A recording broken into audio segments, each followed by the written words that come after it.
Welcome to this week's video from Delhi Sustainable Farms. This week we're going to feature another recipe, specifically how we usually cook steaks.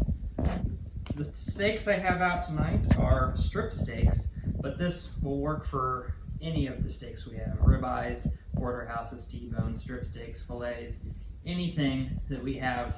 This is how we usually cook our version of the steak. So there's usually, depending on which steak we get, there's usually one or two. Most of them have two, but you have to go look on the website to figure out which ones specifically have one. We do have that listed. So the first thing you do is cut this package open.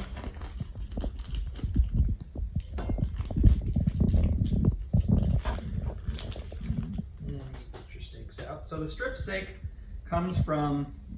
is a boneless T-bone steak or a porterhouse steak. It's the meatier side of that, and then the other side on the bone, if there is a bone in it, would be your filet mignon.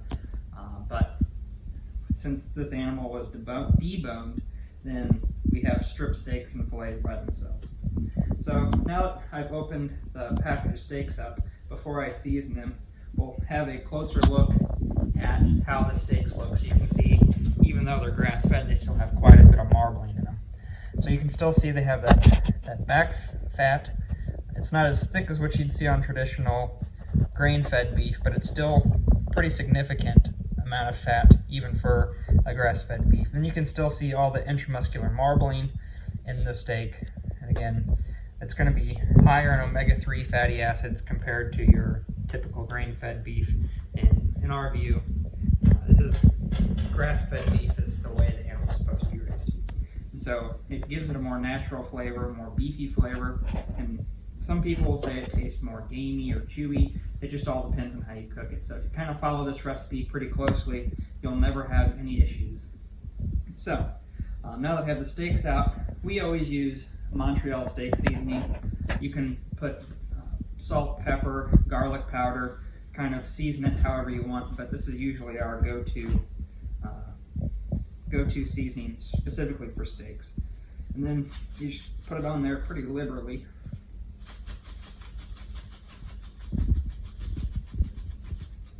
Flip them over and do the same thing. And then I've already started the fire out on the Weber grill, and we'll show you the cooking process. But it didn't need to show you how to start a fire on the grill, since this really isn't that. So we use charcoal grills, but you could use, again, follow the same recipe fairly closely for a gas grill. We haven't really pan-seared our steaks and then put them in the oven, so we don't have much recommendation on that. So you'd have to do a little bit of research yourself on if you prefer that method. We prefer charcoal method. So now that we have these seasoned, that's that simple. So we'll take you out to the grill and put these on, and we'll show you then the finished product. So stay tuned.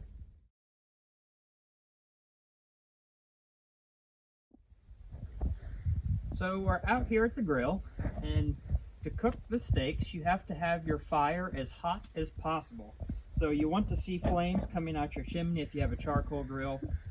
If you have a gas grill, you'd probably want to just put it pretty close to high and kind of go from there.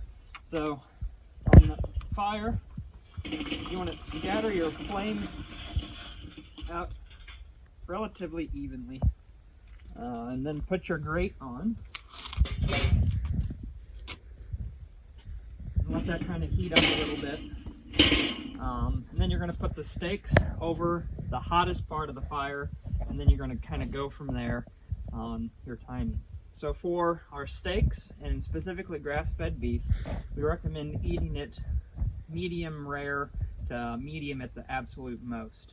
So we usually recommend searing the steaks for about 2 minutes on each side, and it comes out pretty much perfect every time.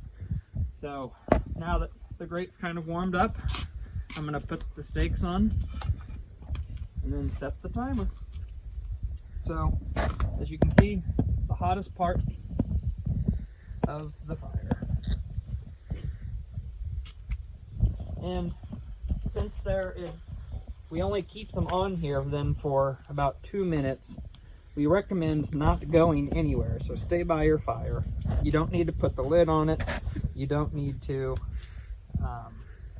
do anything else, but just kind of sit here and watch them and let the flames do the work. So I have my timer set now, and then we will, when the timer goes off, then you simply just flip the steaks to the other side. And so you only then have 3 minutes to go back in and get everything you need if you didn't get it already. I've already brought my plate out and my tongs to flip the steaks over so I don't have to go back inside. I recommend, like I said, don't leave the steaks, because then you could potentially forget about them, and the worst thing you will ever experience is a well-done grass-fed beef steak. So we're going to let them finish cooking here, and then we'll show you flipping them over and starting the process over again.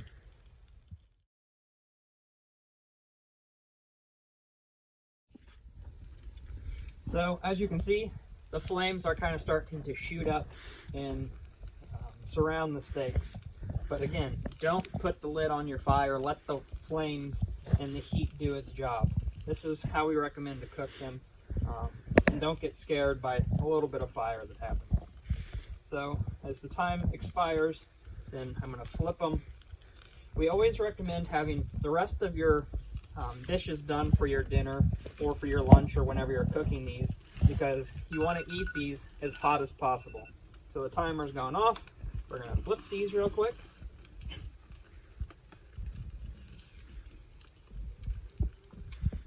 And restart the timer.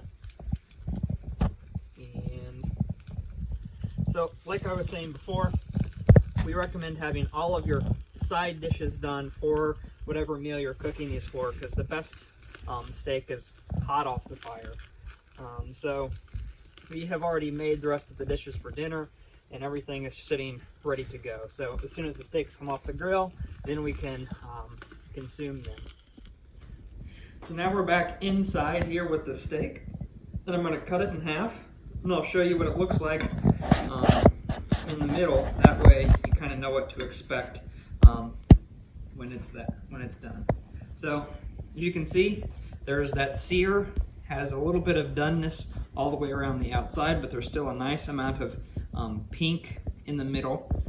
This steak is bordering on being a little bit too overdone, but still I would classify this more as medium than medium rare.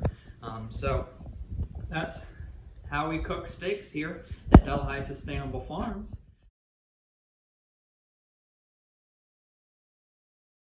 If you liked the video, be sure to hit the like button below, or the subscribe button to stay updated on our weekly videos. If you have any questions about how I do anything, you can also comment those below, and we'll get back to you with whatever answer you may need. So, hope you have a great week. We're going to get to eating on some of these fantastic steaks, and we'll see you again next week.